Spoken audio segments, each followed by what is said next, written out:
हजारीबाग में इतिहास रचने वाले सांसद बने मनीष जायसवाल। 101 गरीब कन्याओं का किया कन्यादान। सामूहिक विवाह उत्सव बना जन आंदोलन। नमस्कार, मैं हूं अभय सिंह। समाज सेवा केवल शब्दों से नहीं, कर्म से होती है और इसे साबित कर दिखाया है हजारीबाग के लोकप्रिय सांसद मनीष जायसवाल ने। जब राजनीति में सिर्फ आरोप प्रत्यारोप की गूंज सुनाई देती है, तब एक जनप्रतिनिधि समाज की उन बेटियों के लिए पिता बन जाता है जिनका संसार असहाय और निर्धनता के अंधेरे में डूबा था। 2023 में 25 बेटियों की शादी करवाने के बाद 2025 में सांसद मनीष जायसवाल ने 101 बेटियों का हाथ थामा और उन्हें विवाह के पवित्र बंधन में बांधकर ऐतिहासिक कार्य को अंजाम दिया। रविवार को हजारीबाग स्टेडियम किसी भव्य महल की तरह सजा हुआ था। फूलों से सजी वेदी, रोशनी से दमकता मंच और 101 वर वधुओं की खुशियों से भरी मुस्कान। यह कोई आम समारोह नहीं था, बल्कि मनीष जायसवाल के नेतृत्व में हजारीबाग के इतिहास का एक स्वर्णिम अध्याय लिखा जा रहा था।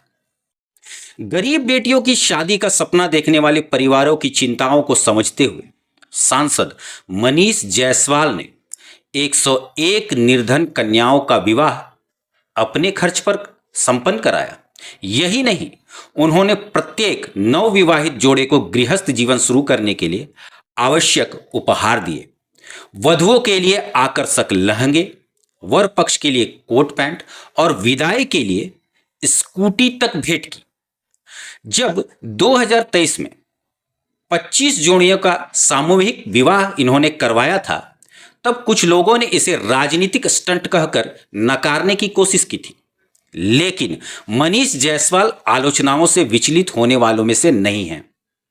2025 में उन्होंने 101 शादियों का सफल आयोजन कर यह साबित कर दिया कि उनका उद्देश्य सच्ची सेवा है, न कि राजनीतिक लाभ। इस आयोजन की सबसे खास बात यह रही कि मनीष जायसवाल का पूरा परिवार, उनके पिता ब्रजकिशोर जायसवाल, उनकी पत्नी, उनके भाई और बेटे इसमें तन मन धन से जुटे रहे। समाज सेवा के इस कार्य में सिर्फ सांसद ही नहीं, बल्कि उनका पूरा परिवार एक मिसाल बन चुका है। इस अवसर पर सांसद मनीष जायसवाल ने कहा कि सामूहिक विवाह वर्तमान समय की सबसे बड़ी आवश्यकता है। गरीब परिवार की बेटियों के लिए शादी किसी चुनौती से कम नहीं होती। मैंने 2023 में इसकी शुरुआत की थी, 25 जोड़ियों की शादी करवाई थी और अब 101 जोड़ियों की शादी संपन्न करवा दिया। मुझे आशीर्वाद दें कि मैं लोगों के काम आता रहूं, यही मेरे जीवन का मकसद है। जिस तरह मनीष जायसवाल ने एक सच्चे जनप्रतिनिधि के रूप में निस्वार्थ सेवा की मिसाल कायम की है, उसे देखते हुए न सिर्फ हजारीबाग बल्कि झारखंड की जनता अब एक नई उम्मीद पालने लगी है। लोग खुलकर यह कह रहे हैं कि झारखंड को ऐसे ही संवेदनशील, ईमानदार और कर्मठ नेता की जरूरत है।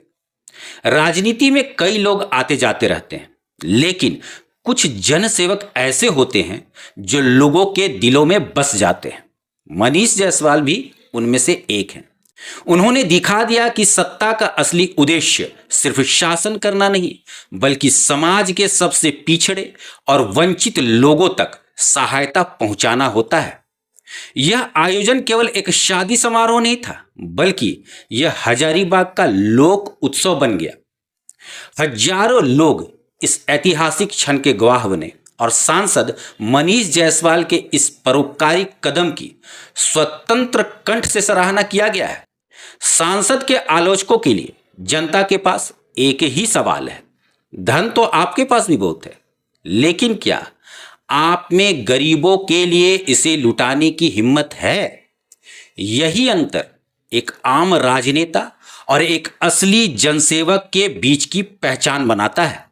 इसलिए हजारीबाग के सांसद मनीष जायसवाल आम नहीं, खास हैं और ऐसे संवेदनशील जनसेवक को मुख्यमंत्री बनना चाहिए। आज के लिए इतना ही। धन्यवाद।